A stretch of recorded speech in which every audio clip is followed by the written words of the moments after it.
We know that neuroplasticity is real.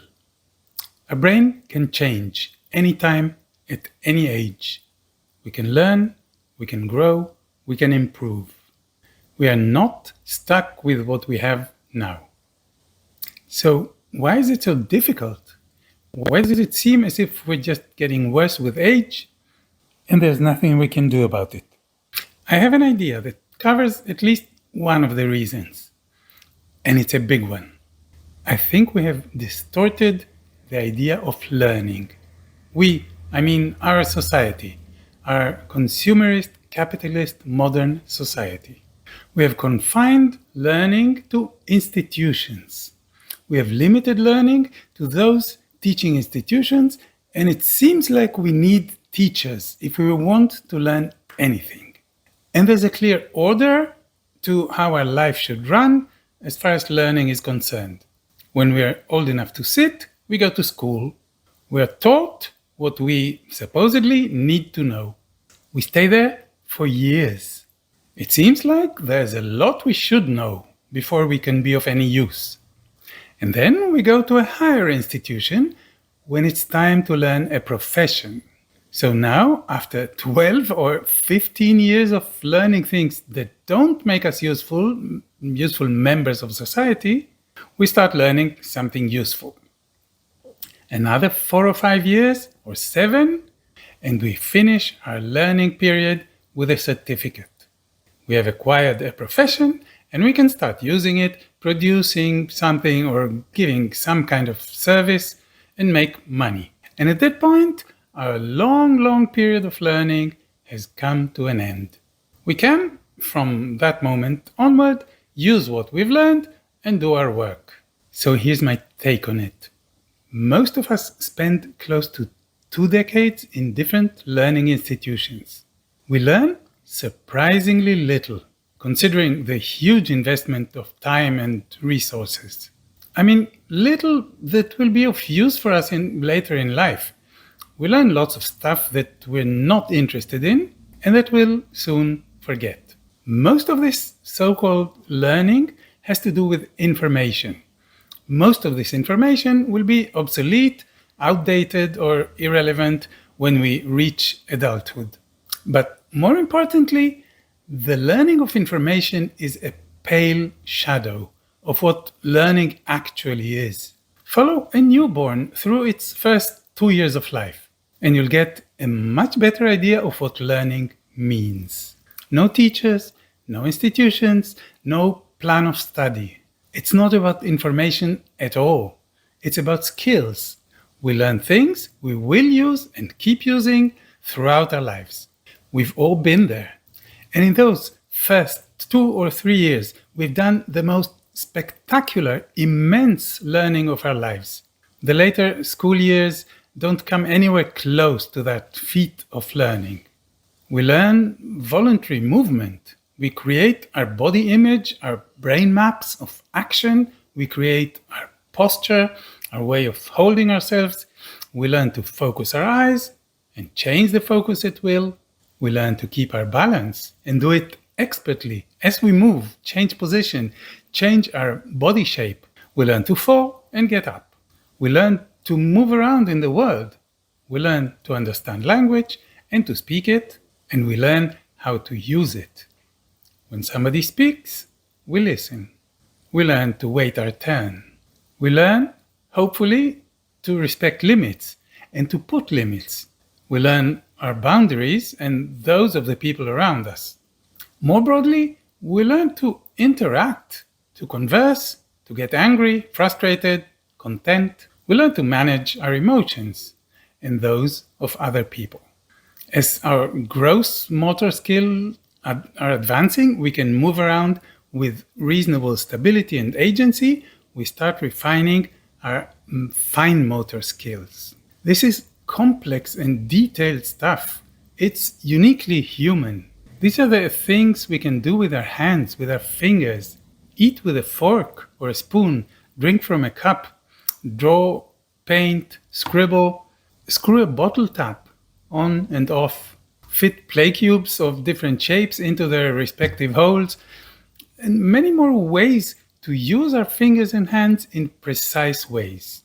I could go on and on. This is hardcore learning, and it's huge. Our brains change and create new connections by the millions.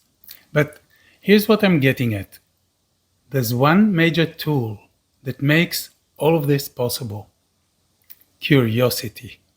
The one big asset we come into this world with is curiosity. You can see babies respond to stimuli with curiosity from day one. We're not born with any of these skills I mentioned. We're not born with any skills whatsoever. We are born with curiosity. We learn because we follow our curiosity. Not an established study plan made by experts in the Ministry of Education, no professional teachers. When we're curious, we are open to learning. And we learn massively. And here's where I see the problem. One of the problems. A huge problem. From the moment we enter the school system, curiosity gets discouraged. When you have to follow a study program, you can't follow your curiosity. You are being told what is to be learned at any given moment. Your curiosity is a distraction. It will take you places that are not in the program. So you learn to stop following your curiosity. That innate impulse gets trained out of you, beaten out of you in most cases, because we don't give it up easily. I want to make a bold claim here. It may sound radical, even crazy, but looking around at the state of our society, radical and crazy may be what we need now. I would abolish the whole school system as it is today in every part of the world I'm aware of. No cosmetic improvements, no better study plans, no improved teacher preparations, out and away, all of it. Let children learn what they want, and they will learn faster, more easily, and willingly. Let them hang around in the adult world, in the real world. They will learn what matters to them. If we remove them from the adult environment and close them in institution for 12 years, if we remove them from the adult environment and close them in institutions for 12 years, no wonder they come out without any useful skills. How did it work for hundreds of thousands of years? How did our ancestors grow into competent adulthood? I can only imagine. I'm sure they were taken care of as much as needed, quite a lot as babies and toddlers, and once they could move around independently, they would, and they would be allowed to. They hang around with everybody else. Older children took care of younger children, and they could participate in adult activities according to their age and ability. I don't have direct information about our ancestors from 100,000 years ago, of course. But I'm doing my best to figure out how and why we were such a successful species. Can you imagine hunter-gatherer children closed off from the world until they're 18? What a preposterous idea. We wouldn't be here if they did that. I know, it sounds radical, impossible, nuts. This imaginary world without schools is not limited to changing the school system. I'm imagining a different economy, a different society altogether. One in which raising children and going to the office are not separate realms of activity. They're not opposed to each other. A world in which a working place is not a sterile environment that must be clear of children because they'll interfere with productivity. A world in which being a child, taking care of a child, and working, any kind of work, are all part of the same system, of the same environment, the same dance of surviving and thriving as a species. We lived that way for 1 million years, and it worked just fine.